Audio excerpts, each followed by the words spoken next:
Hello again, world. Dan Alasso, and as you can see, I am back here in my home in St. Paul, and I have a little bit of interesting news on the academic front, actually about the job that I used to have.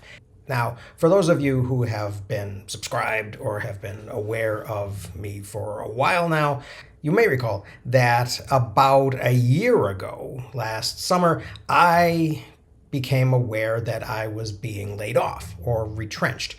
And I actually created a set of retrenchment videos where each day I sort of talked about the process and my feelings and kind of processed it in real time. It was kind of therapeutic for me. It may have been interesting to some people. In the long run, I kind of de-emphasized it because I sort of got over the shock. And also I decided that some of the things that I said were a little bit negative about the university and the people who I felt had done me wrong.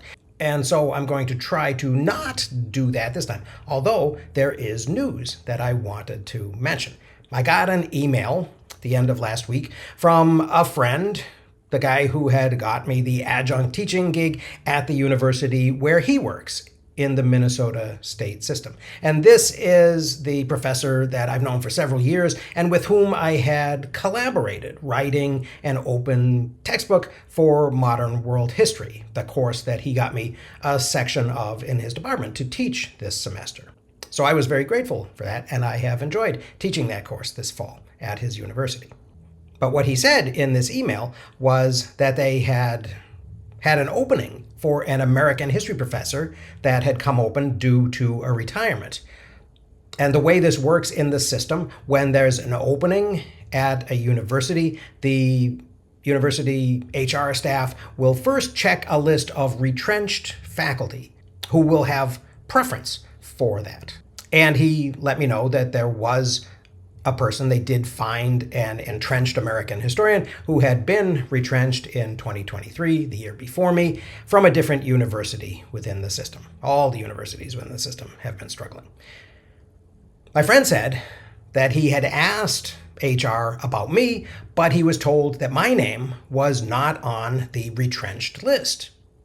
And he was writing kind of partly to let me know that because he was surprised not to find my name there, because he had been hoping to slide me in, at least for an informational interview, to get the ball started, because he thought that I would have priority on this hire. I responded to him and let him know that my assumption is that my name was not on there because I didn't have tenure.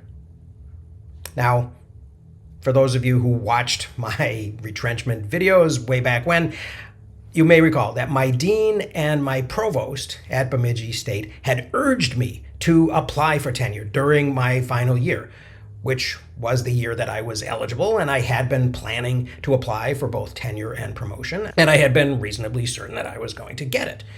There was no reason why I wouldn't have. My dean and my provost urged me to do it, even though I was being retrenched since I was eligible, and they said that that would give me these claiming rights contractually within the system. But then I checked with my union, the Interfaculty Organization, or the IFO, and they told me that tenure wouldn't count for any type of contractual claiming rights for other jobs within the system unless I had already been promoted and tenured before my separation date, which was, I think, May 7th, 2024. And unfortunately, when I asked, and I asked nicely, the president of Bemidji State declined to make the decision sooner, before the time when he typically processed tenure and promotion applications, which was mid to late June, which would have been too late for me. He was probably quite busy.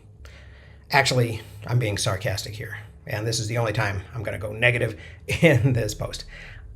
I think this guy is pretty useless, pretty incompetent, and quite uncaring. In any case, long story short, I didn't get tenure. And after all I had done over 7 years, above and beyond the call of duty for Bemidji State, I thought that was pretty shitty. Neither my dean nor the provost had either the will or the political capital to do anything for me. which was also disappointing. Now, I don't blame my dean at all. Her job has been hell the last several years. And although I do have a hard time believing that the provost was really acting in good faith, I'll give him the benefit of the doubt because he has subsequently resigned or perhaps been forced out of BSU as a scapegoat. But it does seem that keeping his head down and choosing his battles really didn't pay off that well for him. That said, the union, the IFO, didn't exactly go to bat for me either. After all the membership dues that I paid in over the 7 years.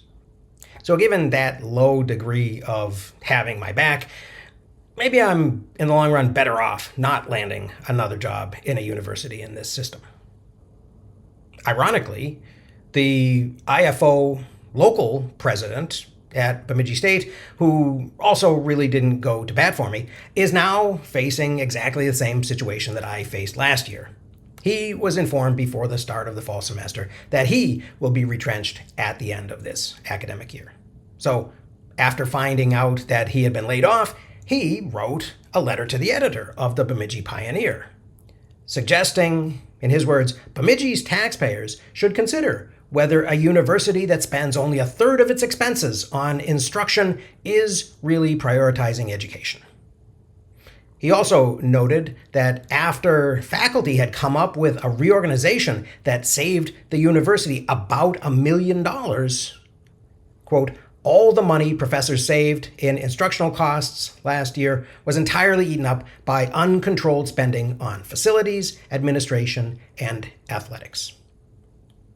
So at least that particular Minnesota State University doesn't really seem to be all that focused on delivering learning to students.